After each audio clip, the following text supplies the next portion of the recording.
Auzubillahiminash-shaytanir-rajim. Bismillahir-rahmanir-rahim. Start with the name of Allah, who is the most merciful and the most beneficent.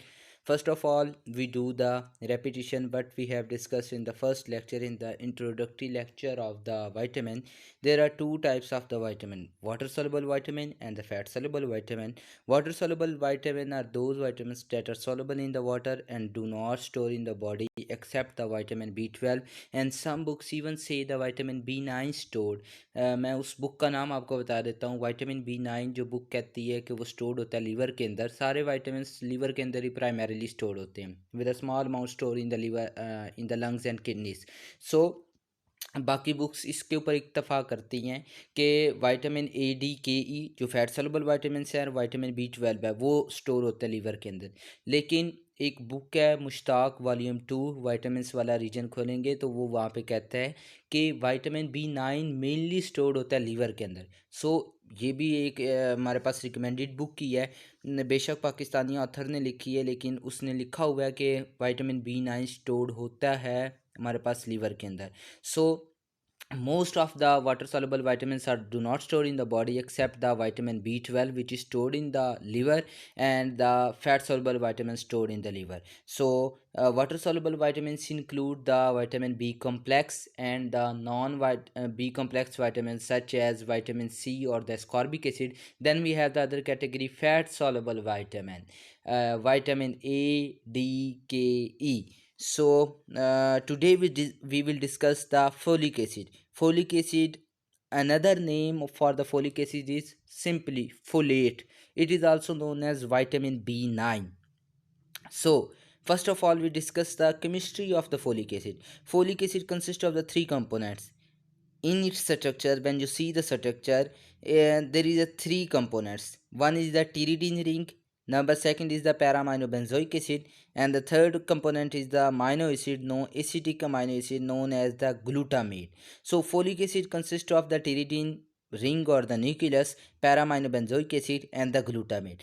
अब आपको इसका structure नहीं याद होना चाहिए, आपको बस इतना पता होना चाहिए कि टीरिडीन रिंग होता है, पैरामाइनोबेंजोइक एसिड। हमारा जो काम है ना स्ट्रक्चर के साथ ज़्यादा नहीं है, हमने कंपाउंड्स के नाम याद करने होते हैं, उनकी कंपोजिशन याद करनी होती है। सो अगर आपको ये स्ट्रक्चर याद करने की बिल्कुल ज़रूरत नहीं, लेकिन आपको ये पता होना चाहिए कि फोलिक एसिड जो है उसके अंदर तीन कंपोनेंट से मिलकर बना हुआ है। One is the pteridine ring, other one is the para-aminobenzoic acid and the third one is glutamate. Then move to the sources.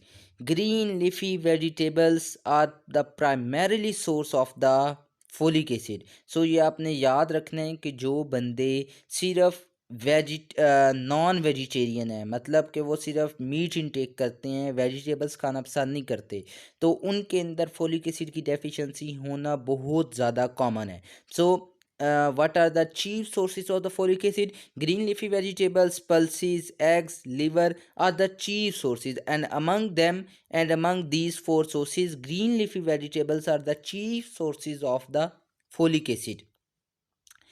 What is the recommended dietary allowance? अब रिकमेंडेड डाइटरी अलाउंस आपकी Mushtaq volume 2 के अंदर, Harper के अंदर, लिपनकॉट के अंदर अब different tables बने हुए हैं, तो हर बुक के अंदर स्लाइट वेरिएशन आती रहती है। आप किसी एक बुक से याद कर लें और उसका रेफरेंस दे दें। हमेशा चीज़ें याद करें तो उनको थोड़े बहुत रेफरेंस, अगर आपको ऐसी कंट्राडिक्टरी चीज़ें याद करें कि अब हार्पर में कोई और रिकमेंडेड डाइटरी अलाउंस लिखी होगी, लिपनकॉट के अंदर और लिखी हुई है, और बुक्स जो हैं हमारे पास बायोकेमिस्ट्री की, वो उनके अंदर और वैल्यूज़ लिखी हुई हैं। मुश्ताक वॉल्यूम 2 जब वाइटामिन्स का रीजन आप खोलेंगे तो वहाँ पे और वैल्यूज़ लिखी हैं, तो ये डिफरेंट वेरिएशन आती रहती है। सो आपने याद रखना है कि जो भी बुक जहाँ से याद करें उसका बस आप रेफरेंस दे दें। कहीं ना भी याद आ रहा हो तो आप ऐसे ही रेफरेंस दे दें, तो टीचर्स को इतने ज़्यादा गहरी बातें भी नहीं याद होती। बस आपको इतना आपने बताना है कि वाइटामिन्स जो होते हैं वो माइक्रोग्राम टू मिलीग्राम में रिक्वायरमेंट होती है उनकी। अब ज़ाहिर बात है ग्राम्स में बताएंगे, छोड़ेंगे अपने से तो तब भी पकड़े जाएंगे, तो आपने छोड़नी भी ध्यान से ही है कि मैं अब क्या कहने जा रहा हूँ कि vitamins are required in the microgram to milligram per day. So अगर आप ग्राम्स बोलेंगे, ग्राम में तो कोई विटामिन नहीं चाहिए होता, सो आप फिर गलत बोल जाएंगे। तो आप कोई भी बुक एक ले लें और उसके अंदर से कोई भी, मैंने आपको 3 बुक्स के नाम बता दिए, हार्पर, लिपनकॉट, मुश्ताक वॉल्यूम 2, उनके टेबल में से कोई एक टेबल याद कर लें। अब जो normal dietary recommended dietary allowance होते हैं, रिकमेंडेड डाइटरी अलाउंस वो अमाउंट होती है किसी भी सब्सटेंस की, न्यूट्रिएंट की, जो बॉडी के वाइटल फंक्शंस, नॉर्मल फंक्शंस को मेंटेन करने के लिए एवरी डे रिक्वायर्ड होती है। उसे कहते हैं आसान लफ्ज़ों में रिकमेंडेड डाइटरी अलाउंस। जो नॉर्मल पर्सनस के लिए होती है वो होती है 200 microgram per day. For the pregnancy and the lactation it's demand should be increase. So pregnancy के लिए हमारे पास चाहिए होती है 400 माइक्रोग्राम पर डे, लैक्टेशन के अंदर 300 माइक्रोग्राम पर डे। ये चीज़ें भी आपने साथ साथ याद रखनी है। अब फोलिक एसिड, इसकी एब्जॉर्प्शन एंड ट्रांसपोर्ट हमारे पास किस तरीके होती है।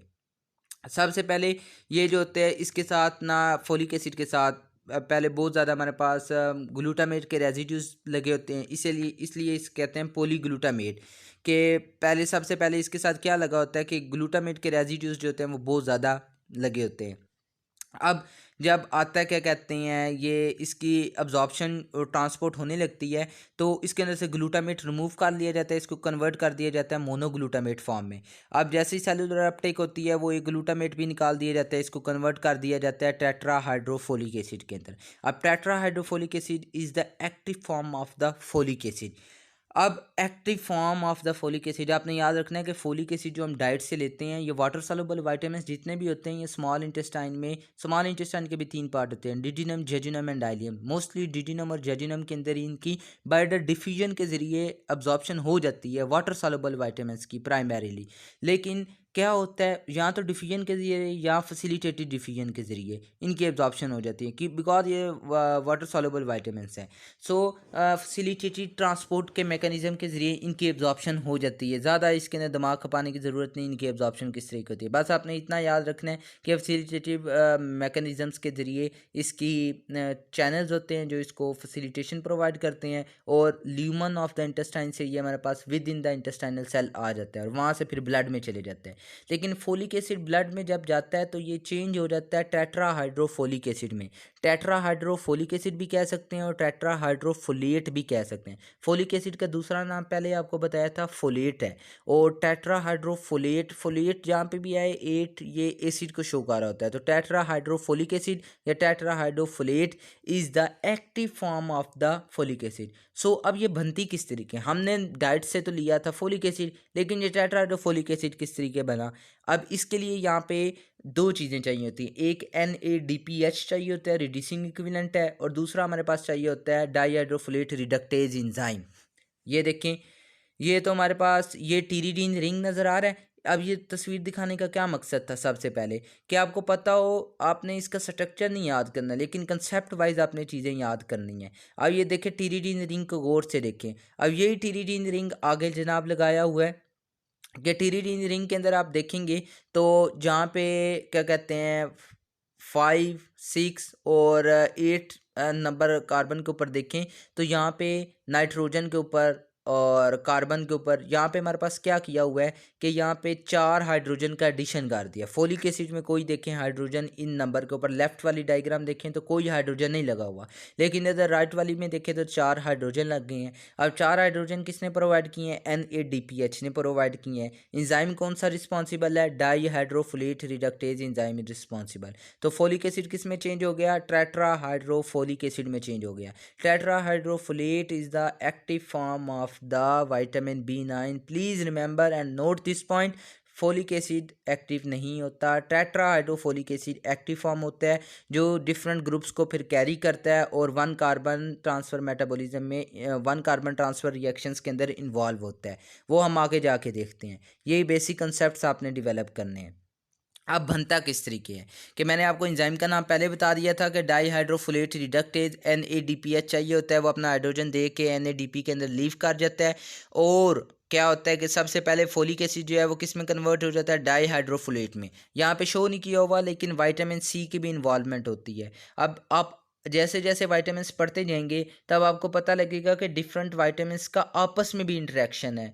There are the interactions between the different vitamins among them, because कोई भी चीज़ देखें आइसोलेशन में नहीं हो रही। सेल के अंदर at the same time different reactions और चल रहे हैं, उसके साथ साथ ये रिएक्शन भी चल रहा है। So there is the involvement of the different vitamins in the one reaction. अब देखें कि dihydrofolate reductase NADPH, NADPH जो है आपको आगे जाके रिवील होगा कि विटामिन B3 जो नियासिन है वो NADPH बनाता है, यानी NAD जो आ रहा है निकोटीन अमाइड एडेनिन डाइन्यूक्लियोटाइड वो नियासिन से आ रहा होता है। अब देखें यहाँ पे मैंने अभी आपको बताया विटामिन सी की भी इन्वॉल्वमेंट होती है। अब हम पढ़ विटामिन B9 रहे हैं, लेकिन इधर यूज़ कौन कौन से और दो विटामिन हो रहे हैं? विटामिन सी यूज़ हो रहा है जो नॉन बी कम्प्लेक्स विटामिन है, और एक हमारे पास यूज़ हो रहा है B3 नियासिन जिसे कहते हैं, nicotine amide adenine dinucleotide.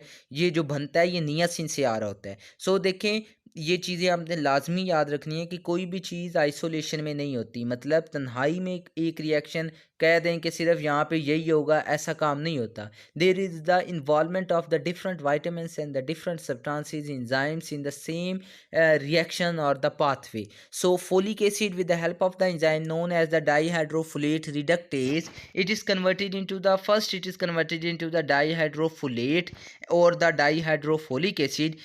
Uh, Same reaction again occur with the help of the enzyme known as dihydrofolate reductase. Again NADPH comes and gives its reducing equivalents and goes out of the reaction as the NADP, and tetrahydrofolic acid or the tetrahydrofolate is formed. Again मैं आपको बता दूं कि यहाँ पे vitamin C की इन दोनों reaction में इन्वॉल्वमेंट है, शो नहीं किया हुआ वो एक अलहदा बात है, गलती होगी कि शो नहीं किया हुआ। बाकी अब फोलिक एसिड के फंक्शन क्या क्या हैं, वो फोलिक एसिड के तो फंक्शन हम बाद में याद करते हैं। प्लीज़ रिमेंबर ये चीज़ नहीं पूछनी, ये वाइवा का क्वेश्चन है, ये MCQs का क्वेश्चन है कि फोलिक एसिड की एक्टिव फॉर्म क्या है। तो tetrahydrofolic acid is the active form of the vitamin B9 और द फोलिक एसिड। अब फोलिक एसिड के फंक्शंस क्या क्या हैं? Folic acid is involve in the one carbon metabolism. One carbon metabolism में it is involve in the purine synthesis, pyrimidine synthesis, methionine synthesis from the homocysteine. It is involve in the activation of the cobalamin into the methyl cobalamin. The tetrahydrofolic acid is required for the cell division. Tetrahydrofolic acid reduces the plasma homocysteine level.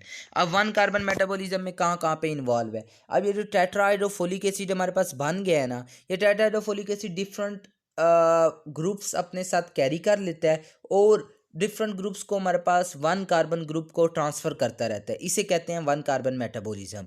तो आगे जाके मैं आपको बताऊंगा कि one carbon metabolism को detail में बताऊंगा। और tetrahydrofolic acid is required for the cell division. आपको पता है सेल डिवीजन के लिए क्या चाहिए होता है, हमें DNA मटेरियल बनाना है। वो कहाँ से बनेगा? हमें प्यूरिन्स और पायरिमिडीन्स की सिंथेसिस करनी है। अब प्यूरिन्स एंड पायरिमिडीन्स की सिंथेसिस होगी तब हमारे पास बाद में DNA बनेगा, तब हमारे पास सेल डिवीजन होगी। सो टेट्राहाइड्रोफोलिक एसिड जो होता है वो प्यूरिन्स की सिंथेसिस एंड पायरिमिडीन की सिंथेसिस की वजह से सेल डिवीजन में भी इन्वॉल्व हो रहा होता है। बिकॉज सेल डिवीजन क्या है? माइटोसिस एंड मियोसिस आ गया। अब माइटोसिस जब होगी तो सेल को न्यूक्लियर मटेरियल चाहिए होगा। न्यूक्लियर मटेरियल कौन सिंथेसाइज करने में हेल्प कर रहा है? फोलिक एसिड हेल्प कर रहा है। अब मैंने अभी थोड़ी देर पहले जिक्र किया था कि folic acid is involve in the synthesis of methionine. तो मेथियोनिन की सिंथेसिस होती है होमोसिस्टीन से। अब होमोसिस्टीन एक कंपाउंड है। अब जब होमोसिस्टीन से मेथियोनिन की सिंथेसिस हो जाएगी तो जाहिरी सारी बात है कि होमोसिस्टीन का लेवल कम हो जाएगा और मेथियोनिन का लेवल ज़्यादा हो जाएगा। इसमें कोई रॉकेट साइंस नहीं है। मैं अगेन फंक्शंस रिपीट कर रहा हूँ, ये आपने नोट डाउन कर लेने हैं। Folic acid is involve in the one carbon metabolism. Number 1, folic acid is involve in the purine and pyrimidine synthesis. Number 2, folic acid is involve in the methionine synthesis. Folic acid is involved in the conversion of cobalamin into the methyl cobalamin. Folic acid is required for the cell division. Folic acid reduces the plasma homocysteine level.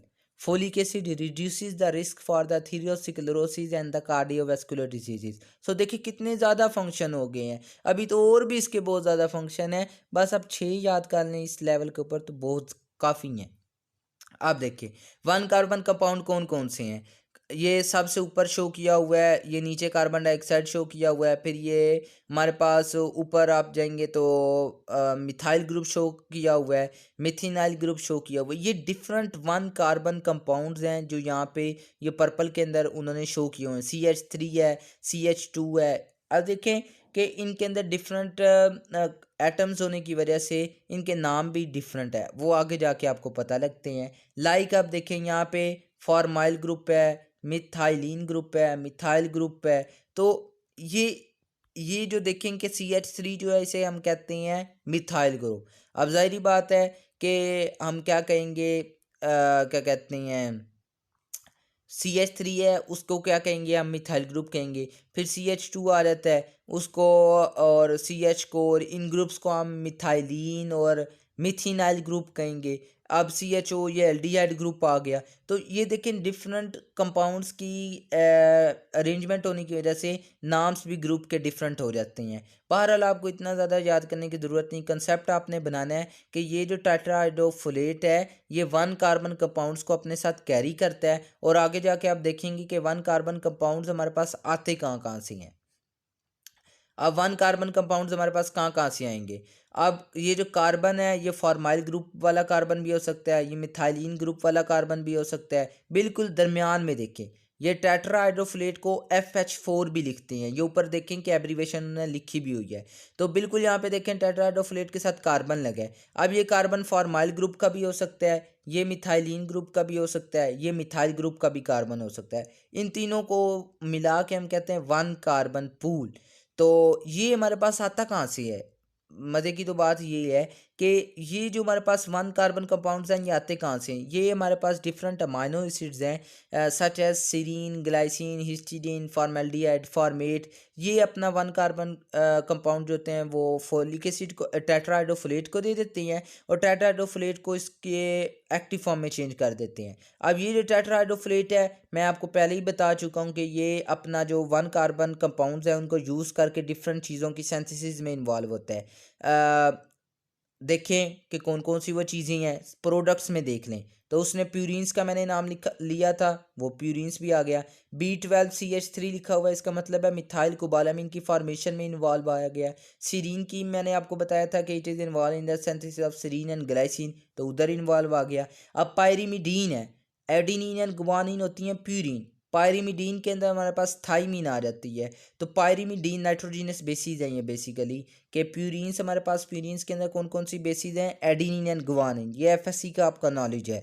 और पायरीमिडीन्स के basis के अंदर कौन कौन से आ जाते हैं, cytosine आ जाती है, उसके बाद हमारे पास यूरासिल आ जाती है, थाइमीन आ जाती है। तो ये देखें कि डीऑक्सीथाइमिडीन मोनोफॉस्फेट उन्होंने लिखा हुआ है। तो ये पायरीमिडीन की सिंथेसिस में इन्वॉल्व होता है, जो पहले मैं आपको बता चुका हूँ। प्यूरिन की सिंथेसिस में इन्वॉल्व होता है, मिथाइल कोबालामिन की सिंथेसिस में, मैथियोनिन की सिंथेसिस में, यहाँ पे लिखा नहीं हुआ लेकिन आपको बता रहा हूँ, सीरीन की सिंथेसिस में, ग्लाइसिन की सिंथेसिस में। तो देखें कि इसने 1 कार्बन सोर्सेज कौन कौन से सोर्सेज थे, अमाइनो एसिड ही थे जिन्होंने इसको 1 कार्बन ग्रुप दिया था।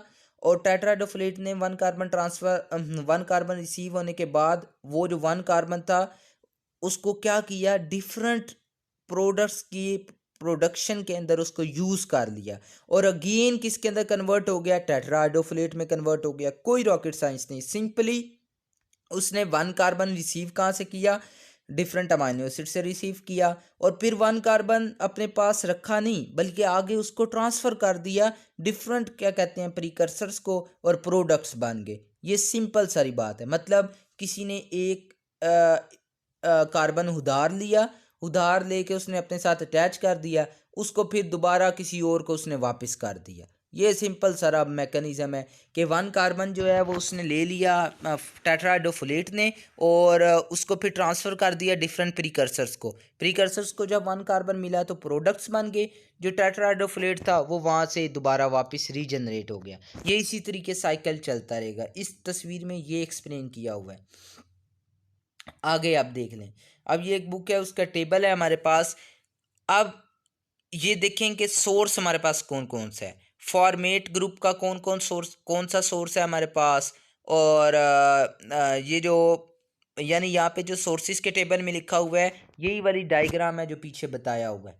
यही वाली डायग्राम को उसने सोर्सेज ऑफ 1 कार्बन यूनिट्स को टेबुलेटेड फॉर्म के अंदर हमारे पास उसने क्या कह दिया है, डिस्क्राइब कर दिया है। तो सोर्सेज कौन कौन से हमारे पास, हिस्टीडीन है, choline, methionine, glycine, serine, formaldehyde, formate. देखें इधर जो लिखे हैं वही उसने टेबुलेटेड फॉर्म में आगे लिख दिया है, a form of 1 carbon donor produced.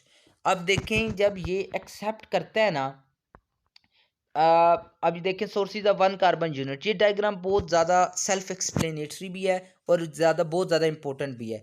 अब सीरीन से अगर टेट्राहाइड्रोफोलेट जो है वो फॉर्माइल ग्रुप एक्सेप्ट करेगा ना, तो हम उसे कहेंगे फॉर्माइल टेट्राहाइड्रोफोलेट। अगर वो मिथाइल ग्रुप एक्सेप्ट करेगा उसे हम कहेंगे मिथाइल टेट्राहाइड्रोफोलेट। अगर वो मिथाइलिन ग्रुप एक्सेप्ट करेगा तो उसे हम कहेंगे methylene tetrahydrofolate. So depending upon the acceptance of the group from the precursors we name the donor form of the tetrahydrofolate. जिस तरीके क्या कहते हैं, इस डायग्राम के अंदर उन्होंने एक्सप्लेन किया हुआ है कि फॉर्मेट अगर मिलता है टेट्राहाइड्रोफोलेट को तो क्या बन जाता है N10 फॉर्माइल टेट्राहाइड्रोफोलेट। अब ये N10 से भी परेशान नहीं होना, क्यों, पीछे आप चलें ज़रा, मैं आपको दिखा देता हूँ।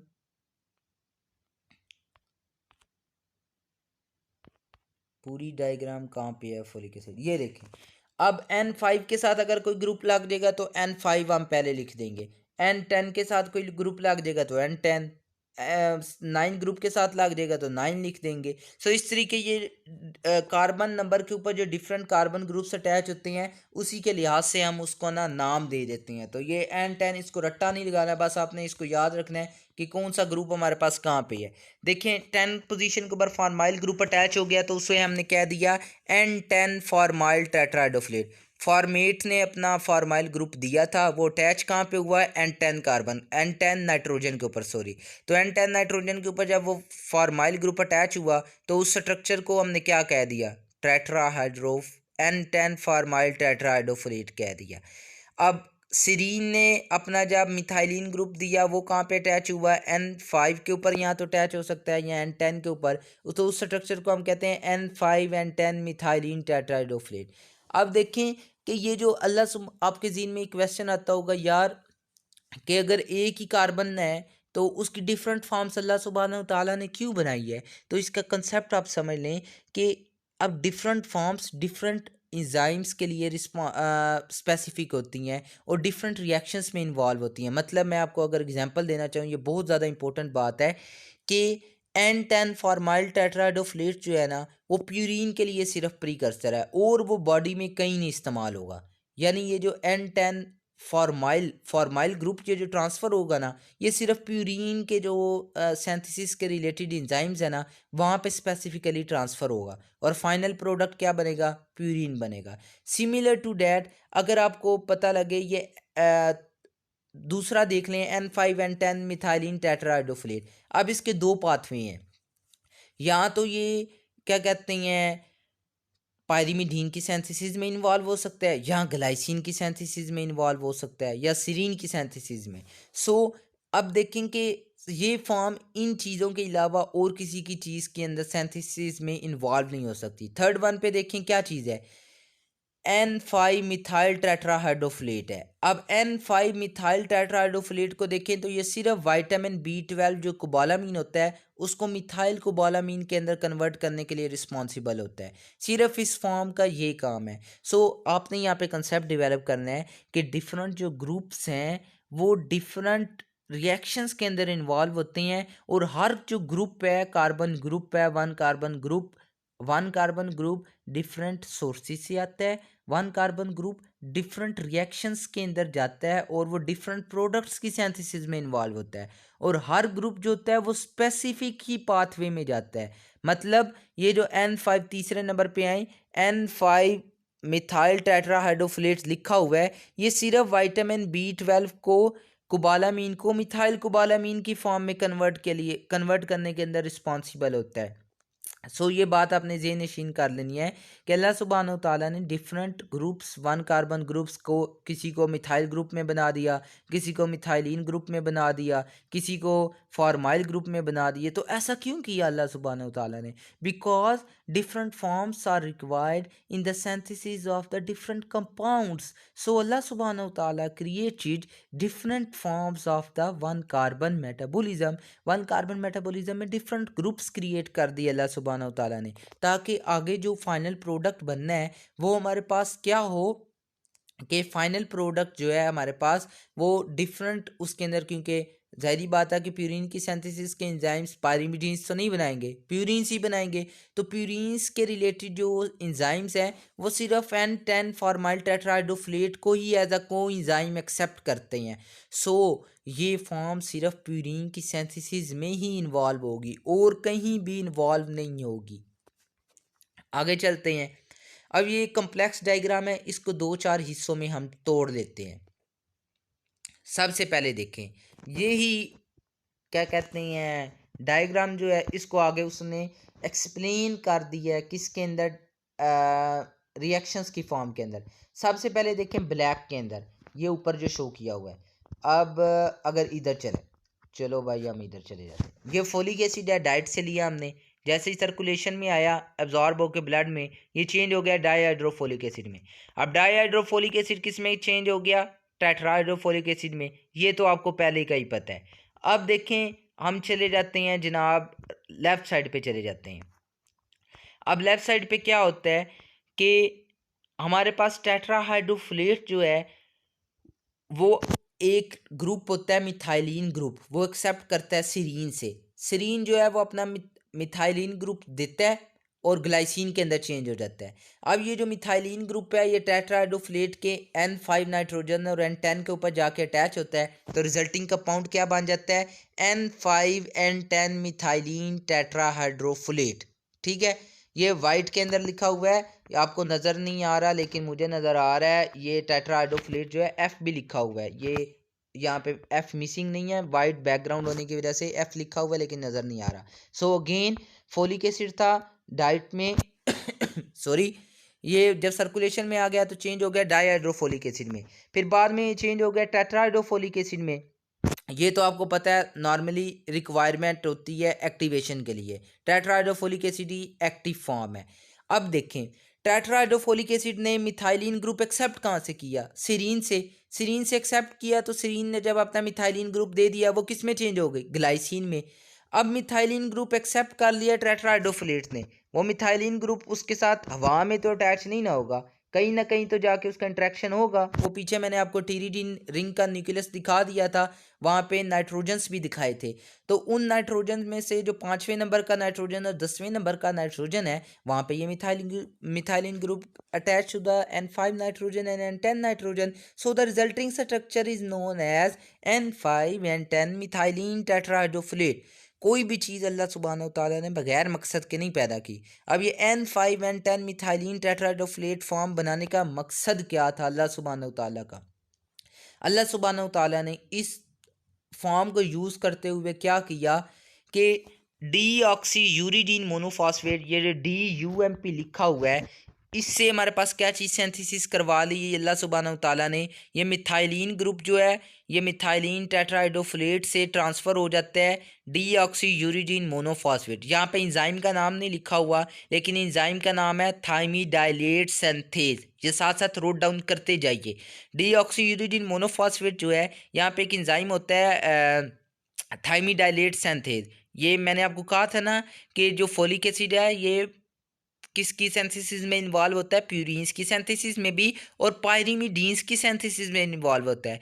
ये ग्लाइसिन सीरीन मैथियोनिन की सिंथेसिस में भी इन्वॉल्व होता है। ये होमोसिस्टीन का लेवल भी लो करता है। अभी हम पढ़ रहे हैं पायरिमिडीन की सिंथेसिस के अंदर। So what's happen, methylene group जो है ये ट्रांसफ़र हो जाता है डीऑक्सी यूरिडीन मोनोफॉस्फेट को, और डीऑक्सी यूरिडीन मोनोफॉस्फेट जब मिथाइलिन ग्रुप एक्सेप्ट करती है तो क्या होता है कि थाइमिडीन मोनोफॉस्फेट बन जाता है। अब थाइमिडीन मोनोफॉस्फेट क्योंकि एक पायरिमिडीन है, न्यूक्लियर मटेरियल है, ये बाद में DNA की सिंथेसिस में इन्वॉल्व हो जाता है। अब देखें कि N5N10 मिथाइलिन टेट्राहाइड्रोफोलेट अपना मिथाइल ग्रुप भी इसको डोनेट कर देता है और 2 हाइड्रोजन भी डोनेट कर देता है इस रिएक्शन के अंदर। सो क्या होता है कि N5N10 मिथाइलिन टेट्राहाइड्रोफोलेट जो है अगेन चेंज हो जाता है डाईहाइड्रोफोलेट में चेंज हो जाता है। अब मैं ये डायग्राम का हिस्सा दोबारा एक्सप्लेन इतना कर रहा हूँ क्योंकि मैंने सिर्फ आपको इतना पढ़ाया है। फोलिक एसिड पहले डाईहाइड्रोफोलिक एसिड में चेंज हो गया, क्यों चेंज हुआ? बिकॉज इसने अपनी एक्टिव फॉर्म में चेंज होना है। अब डाईहाइड्रोफोलिक एसिड बाद में किस में चेंज हो गया? टेट्राहाइड्रोफोलिक एसिड में चेंज हो गया। अब टेट्राहाइड्रोफोलिक एसिड मैंने आपको कहा था कि डिफरेंट ग्रुप्स एक्सेप्ट करता है, वन कार्बन ग्रुप्स। उसने मिथाइलिन ग्रुप, एक वन कार्बन ग्रुप है, वो सीरीन से एक्सेप्ट किया और चेंज हो गया N5N10 मिथाइलिन टेट्राहाइड्रोफोलेट में। ये N5N10 क्यों लिखा है? बिकॉज इन नाइट्रोजन के साथ अटैच हुआ है मिथाइलिन ग्रुप। अब मिथाइलिन ग्रुप अब जब अटैच हो गया है तो इसका मकसद क्या है? ये मिथाइलिन ग्रुप ट्रांसफर हो जाता है along with 2 hydrogens to the deoxyuridine monophosphate and with the help of the enzyme known as thymidylate synthase thymidine monophosphate हमारे पास बन जाता है। अब ये थाइमिडीन मोनोफॉस्फेट डीएनए की सिंथेसिस में इन्वॉल्व होता है। अब टेट्राहाइड्रोफोलेट ने अगर अपने 2 हाइड्रोजन भी दे दिए तो यानी डाईहाइड्रोफोलेट में चेंज हो गया, उधर से उसने मिथाइलिन ग्रुप भी दे दिया, तो पीछे रह क्या गया बेचारा? डाईहाइड्रोफोलेट रह गया। सो डायग्राम का ये ऊपर वाला दरमियान सेंट्रल पार्ट और लेफ्ट पार्ट मैंने आपको करवा दिया। अब नीचे आ जाए। नीचे आप देखेंगे टेट्राहाइड्रोफोलेट है। मैंने आपको कहा था कि फोलिक एसिड जो है वो होमोसिस्टीन का लेवल लो कर देता है क्योंकि वो होमोसिस्टीन से मैथियोनिन की सिंथेसिस करवा रहा होता है। अब जो होता है फोलिक एसिड, उसका एक फॉर्म होती है N5 मिथाइल टेट्राहाइड्रोफोलेट, यानी टेट्राहाइड्रोफोलेट जो है वो N5 मिथाइल ग्रुप एक्सेप्ट करता है और चेंज हो जाता है N5 मिथाइल टेट्राहाइड्रोफोलेट में। अब ये जो N5 मिथाइल टेट्राहाइड्रोफोलेट है ना, ये अपना मिथाइल ग्रुप डोनेट कर देता है इन रिएक्शन, जिसके अंदर होमोसिस्टीन से क्या बन जाता है? मैथियोनीन बन जाता है। सो ये बातें आपने याद रखनी है। ये वाला भी पार्ट हो गया, ये मैथियोनिन की सिंथेसिस शो हो रही थी। अब यहाँ पे शो किया हुआ है हिस्टीडीन, फिगलू लिखा आपको नजर आ रहा होगा, और ग्लूटामेट। ये क्या चक्कर है? ये बड़ा इंटरेस्टिंग कंसेप्ट है कि हिस्टीडीन के मेटाबॉलिज्म के अंदर एक कंपाउंड बनता है फॉर्मिमिनोग्लूटामेट। क्या बनता है? एक कंपाउंड बनता है हिस्टीडीन के मेटाबॉलिज्म के अंदर। सिर्फ आप इधर गौर करें, हिस्टीडीन के मेटाबॉलिज्म के अंदर एक कंपाउंड बनता है फॉर्मिमिनोग्लूटामेट, इसको फिगलू एब्रीवेशन करते हैं। अब ये जो फॉर्मिमिनोग्लूटामेट जो है ना, ये अपना फॉर्मिमिनो ग्रुप जो होता है ये टेट्राहाइड्रोफोलेट को दे देता है और कन्वर्ट हो जाता है किसके अंदर? N5 फॉर्माइल टेट्राहाइड्रोफोलेट में। अब फॉर्मिमिनो ग्लूटामेट था, फॉर्मिमिनो ग्रुप चले गया तो पीछे क्या रह गया? ग्लूटामेट रह गया, सिंपल।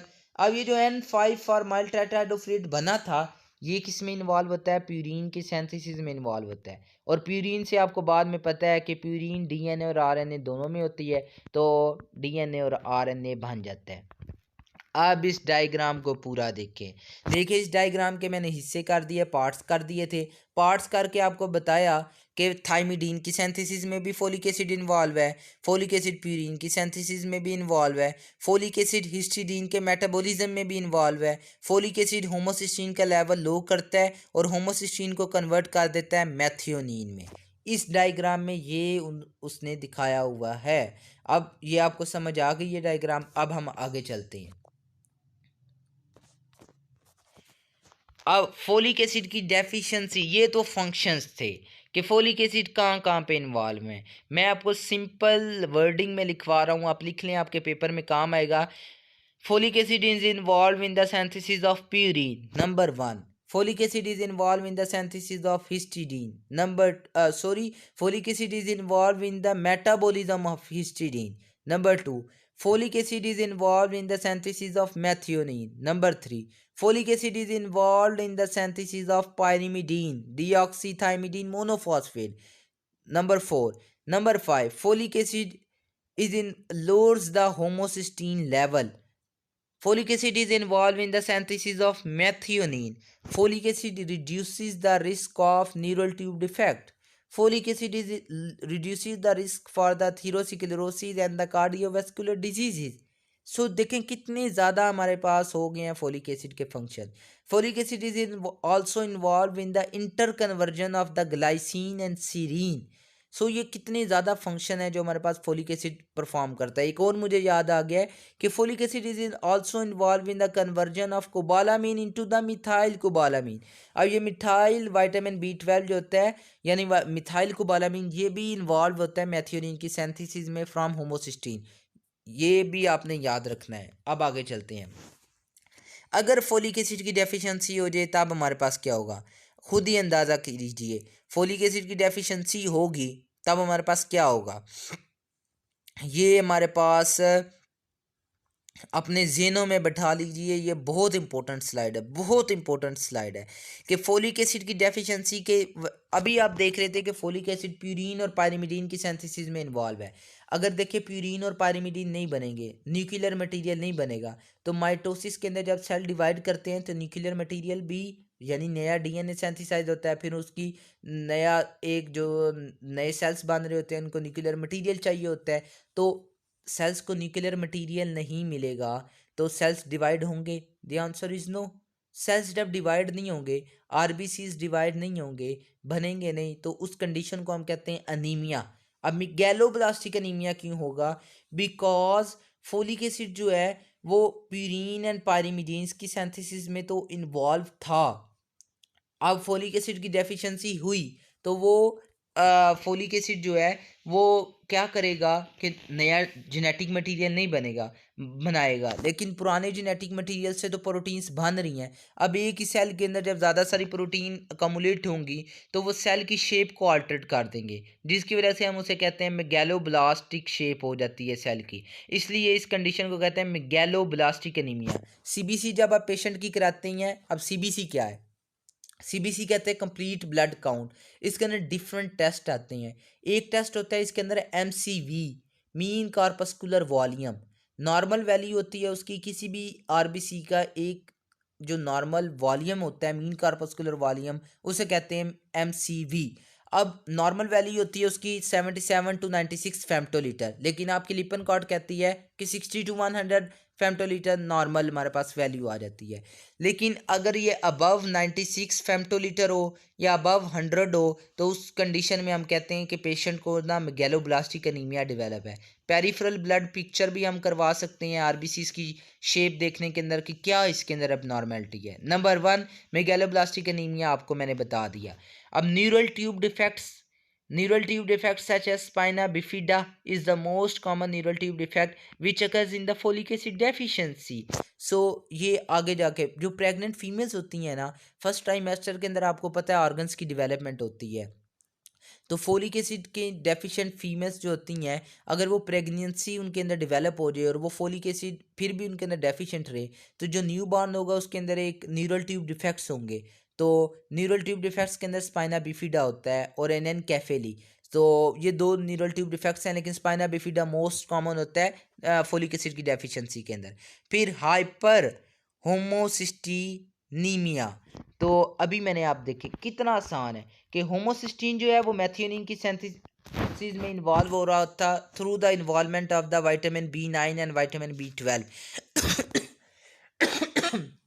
सॉरी, होमोसिस्टीन जो है वो इन्वॉल्व हो रहा था मैथियोनिन की सिंथेसिस में through the vitamin B9 and vitamin B12। अगर देखें कि होमोसिस्टीन जो है वो मैथियोनिन में कन्वर्ट ना हो अगर विटामिन B9 की डेफिशिएंसी है, सो इस रिएक्शन के अंदर दोनों वाइटामिन चाहिए होते हैं, विटामिन B12 भी और विटामिन B9 भी। अगर इन दोनों में से एक भी डेफिशिएंट होगा तो ये रिएक्शन नहीं होगा। सो अगर विटामिन B9 डेफिशिएंट हो तो क्या होगा, होमोसिस्टीन कन्वर्ट नहीं हो सकेगा मैथियोनिन में। अब होमोसिस्टीन जो है बहुत ज़्यादा खतरनाक मॉलिक्यूल है। होमोसिस्टीन सिर्फ किसी पेशेंट का होमोसिस्टीन लेवल अगर प्लाज्मा में ज़्यादा कर दें, उसको बहुत जल्दी एथेरोस्क्लेरोसिस डेवलप हो जाएगी, जिसकी वजह से मतलब उसकी जो ब्लड वेसल्स हैं उनकी इंटीमा के अंदर क्या होगा, सब इंटीमल स्पेस के अंदर कोलेस्ट्रॉल प्लेक्स डिपॉजिट्स होने लग जाएंगे, कोलेस्ट्रॉल डिपॉजिट होने लग जाएगा, जिसकी वजह से ब्लड वेसल्स जो हैं वो नैरो होने लग जाएंगे, और जिसकी वजह से हमारे पास हार्डनिंग ऑफ ब्लड वेसल्स की वजह से हाइपरटेंशन मिलेगी और cardiovascular disease such as angina pectoris myocardial infarction होने का चांस उस पेशेंट को बहुत ज़्यादा है।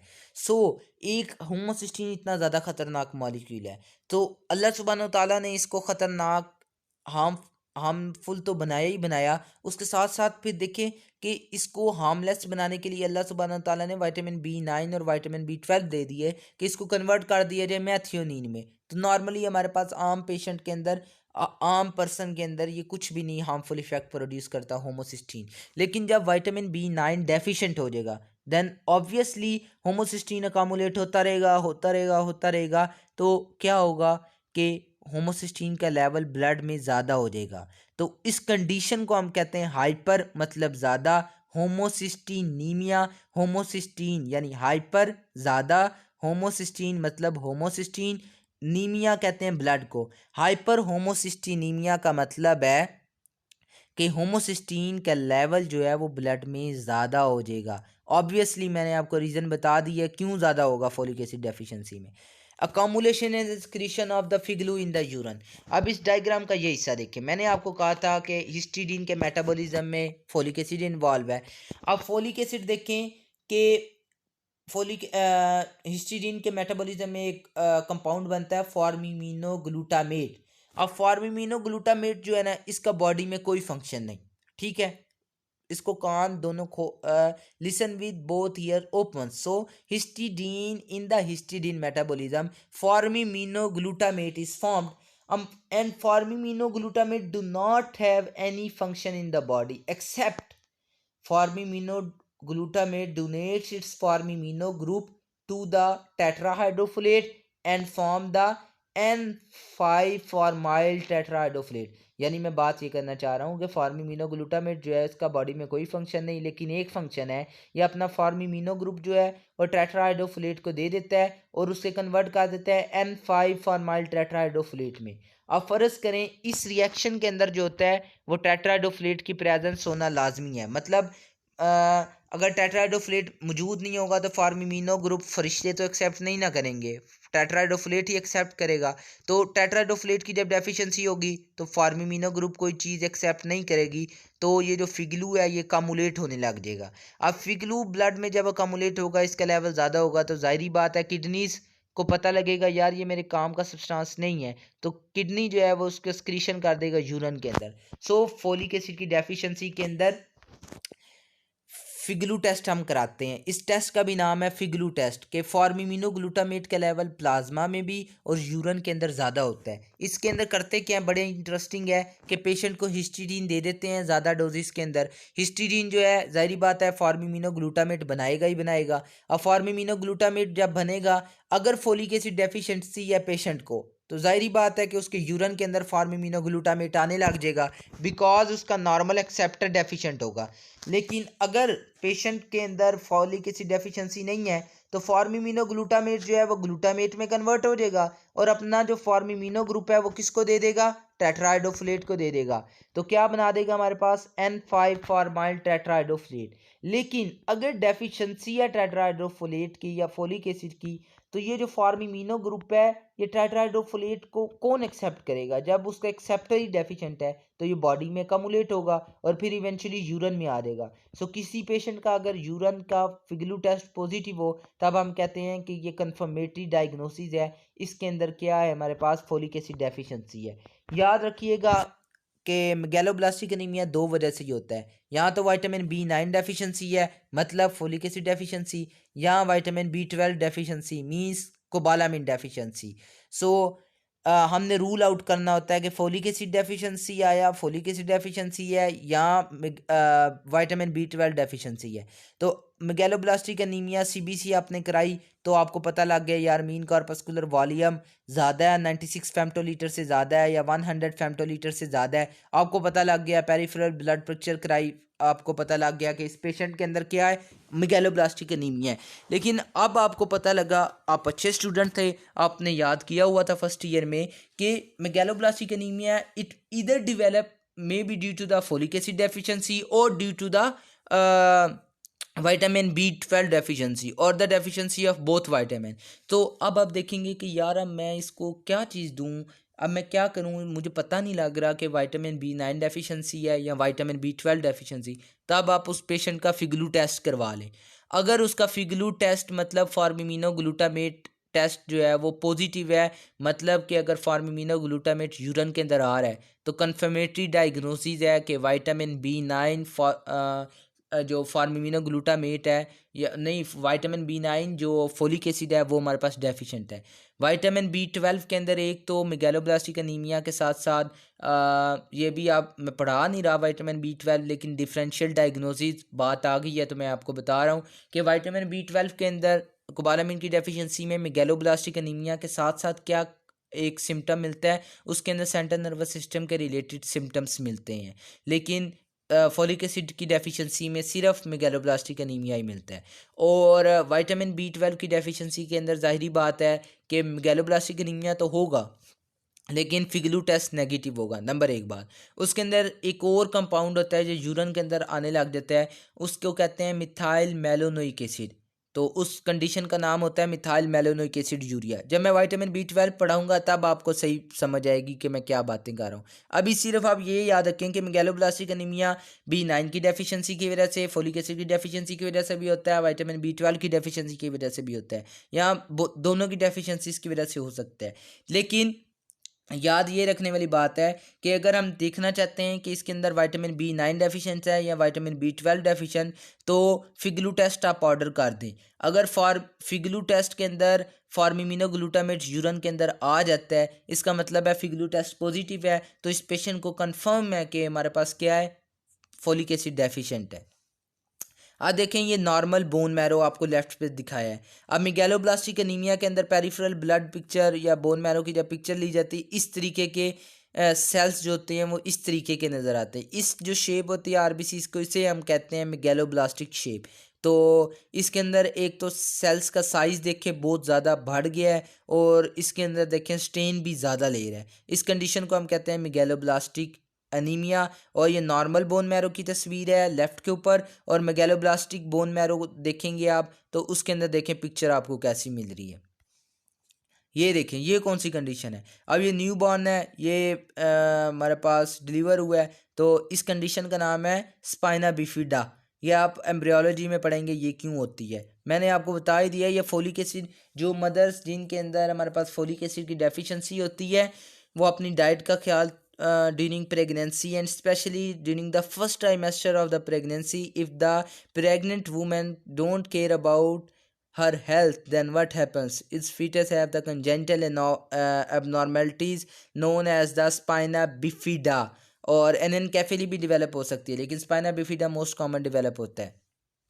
अब फोलिक एसिड एंटागोनिस्ट, कुछ ड्रग्स ऐसी होती हैं जो हम कैंसर को ट्रीट करने के लिए इस्तेमाल करते हैं, लेकिन और बैक्टीरियल इन्फेक्शंस को ट्रीटमेंट के लिए इस्तेमाल करते हैं, लेकिन वो हमारी बॉडी के जो अच्छे रिएक्शंस हो रहे होते हैं, नॉर्मल रिएक्शंस हो रहे होते हैं, उनको रोक देती हैं।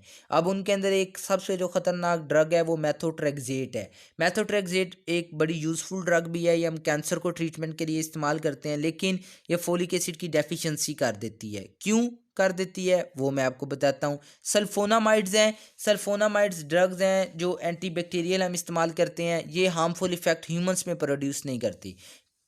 उसके बाद हमारे पास ड्रग है एक पायरीमेथामीन, ये हमारे पास जो ड्रग है ये भी similar to methotrexate anti cancer drug है, ये भी हार्मफुल इफेक्ट प्रोड्यूस करती है। लेकिन सल्फोनामाइड एक ड्रग है, एंटी बैक्टीरियल ड्रग है, क्या कहते हैं, ये हमारे पास बैक्टीरिया के अंदर फोलिक एसिड जो होता है वो सेंथिसाइज हो रहा होता है, पैरामाइनोबेंजोइक एसिड एनालॉग्स होते हैं ये, उसके अंदर आप ना जाएं। बस इतना मैं आपको बता दूं कि सल्फोनामाइड्स जो हैं ये फोलिक एसिड एंटागोनिस्ट है, लेकिन प्रोक्रियोट्स में।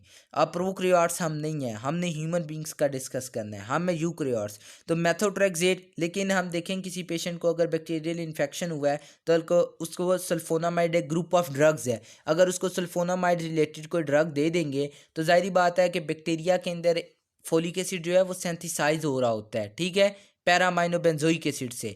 लेकिन ह्यूमंस के अंदर फोलिक एसिड सेंथिसाइज नहीं होता, जिसकी वजह से हमें ये मसला भी नहीं होता, इस ड्रग का कोई हार्मफुल इफेक्ट ह्यूमंस में नहीं होता। तो प्रोक्रियोट्स में क्योंकि बैक्टीरिया के अंदर फोलिक एसिड सेंथिसाइज हो रहा होता है, तो जब हम सल्फोनामाइड्स देते हैं वो फोलिक एसिड नहीं सेंथिसाइज होता, तो बैक्टीरिया के अंदर देखें कि वो न्यूक्लियर मटेरियल नहीं बन पाएगा। न्यूक्लियर मटेरियल नहीं बन पाएगा तो बैक्टीरिया जो है वो रैपिडली रेप्लिकेट नहीं करेगा, तो उसकी ग्रोथ को स्लो करने के लिए हम ये सल्फोनामाइड्स इस्तेमाल कर लेते हैं। ये आपके लेवल से ऊपर की बात थी, लेकिन अगर आप इसको याद कर लें, ये सेकेंड ईयर में आप पढ़ेंगे इंशाअल्लाह। लेकिन क्योंकि अगर आप अभी इस लेवल पे ये बातें याद कर लें तो बहुत अच्छा होगा, आगे आपको बहुत हेल्प आउट होगी, आपको कम मेहनत करनी पड़ेगी। अब दूसरी ड्रग है दो, मेथोट्रेक्सेट एंड पायरीमेथामीन। ये जो ड्रग्स है ना, ये हैं neoplastic drugs, anti neoplastic drugs, यानी कैंसर के ट्रीटमेंट के लिए हमारे पास इस्तेमाल होती हैं, लेकिन इनका बॉडी में बहुत ज़्यादा हार्मफुल इफ़ेक्ट होता है। वो किस तरीके, ये लिपनकॉर्ड की आपकी डायग्राम है, तो इस डायग्राम में एक एंजाइम मैंने आपको सबसे पहले बता दिया था, डाईहाइड्रो फोलेट रिडक्टेज। अब ये जो डाईहाइड्रोफोलेट रिडक्टेज एक एंजाइम है, अब इस एंजाइम को हमारे पास ये जो ड्रग है ये हमारे पास इनहिबिट कर देती है। कौन सी ड्रग है हमारे पास, ये मेथोट्रेक्सेट आ गई, या अब पहला जो एंजाइम लिखा हुआ है वो लिखा हुआ है डाईहाइड्रोटिरोएट सेंथिटेज आ गया। अब यहाँ पे जो दो एंजाइम्स लिखे हुए हैं, राइट वाले पे देखें फोलिक एसिड से जो टेट्राहाइड्रोफोलिक एसिड बन रहा है, वहाँ पे लिखा हुआ है एक एंजाइम डाईहाइड्रोफोलेट रिडक्टेज। और अभी फोलिक एसिड की जो सिंथेसिस हो रही है उसके लिए जो एंजाइम है लिखा हुआ है डाईहाइड्रोटिरोएट सेंथिटेज। अब ये जो सल्फोनामाइड्स, मैंने सारा बैक्टीरिया का चक्कर बताया था, ये जो प्रोकैरियोट्स हैं वहाँ पे फोलिक एसिड की अभी आपको बताया था कि उस उधर सिंथेसिस रोक देता है। फोलिक एसिड की सल्फोनामाइड जब सिंथेसिस रोक देंगे तो जाहिर बात है वो जो माइक्रो ऑर्गेनिज्म है वो न्यूक्लियर मटेरियल नहीं बना सकेंगे, क्योंकि फोलिक एसिड न्यूक्लियर मटेरियल बनाने में इन्वॉल्व होता है। जब न्यूक्लियर मटेरियल नहीं बनेगा तो जाहिर बात है कि वो रेप्लिकेट भी रैपिडली नहीं करेंगे, जिसकी वजह से उनकी रेप्लिकेशन स्लो हो जाएगी।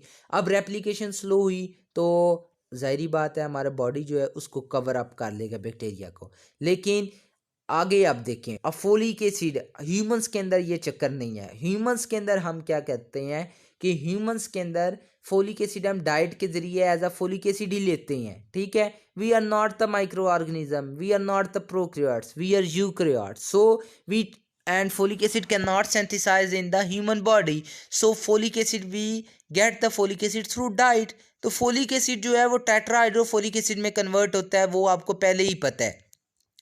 अब जो इस एंजाइम जो कन्वर्ट करता है फोलिक एसिड को टेट्राहाइड्रोफोलिक एसिड में, उसका नाम क्या है, डाईहाइड्रोफोलेट रिडक्टेज।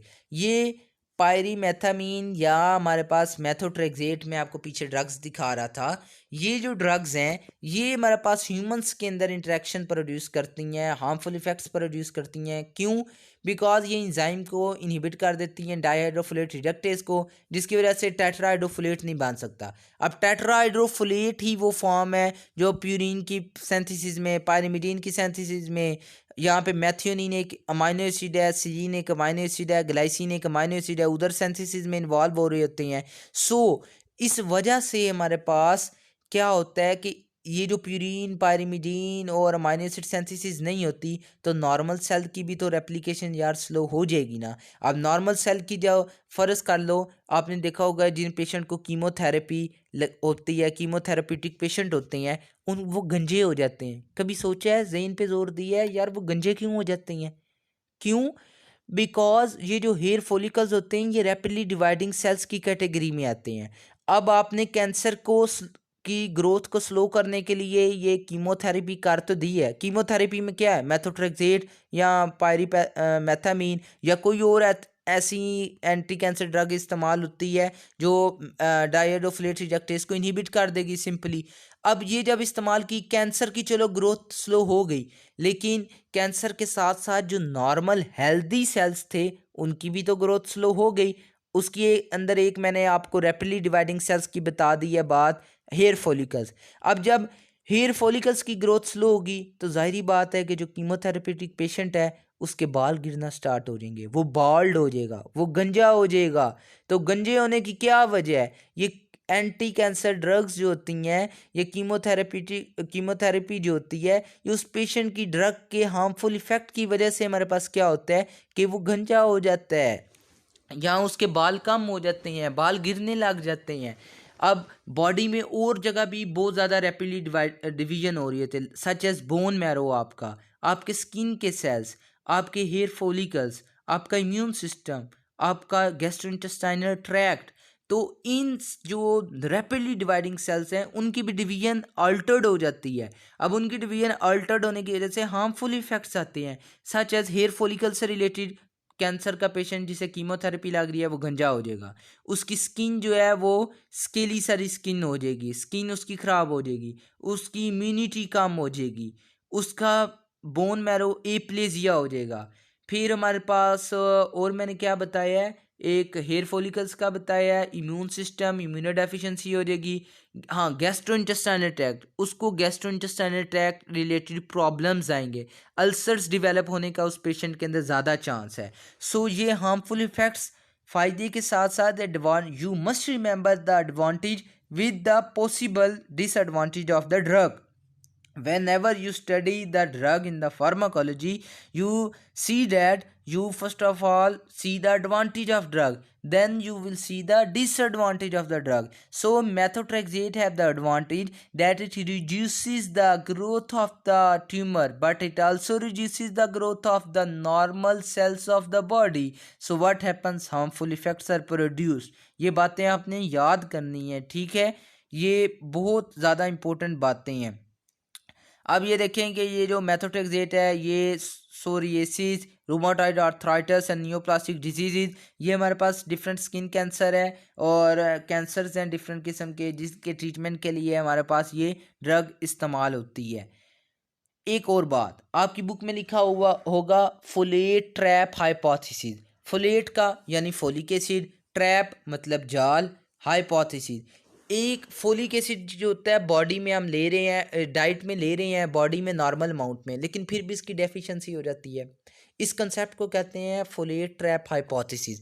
असल में होता क्या है, मैंने आपको बताया था कि टेट्राहाइड्रोफोलेट से हमारे पास क्या बनता है, मिथाइल टेट्राहाइड्रोफोलेट। अगर आपको याद हो, हम पीछे चले जाते हैं,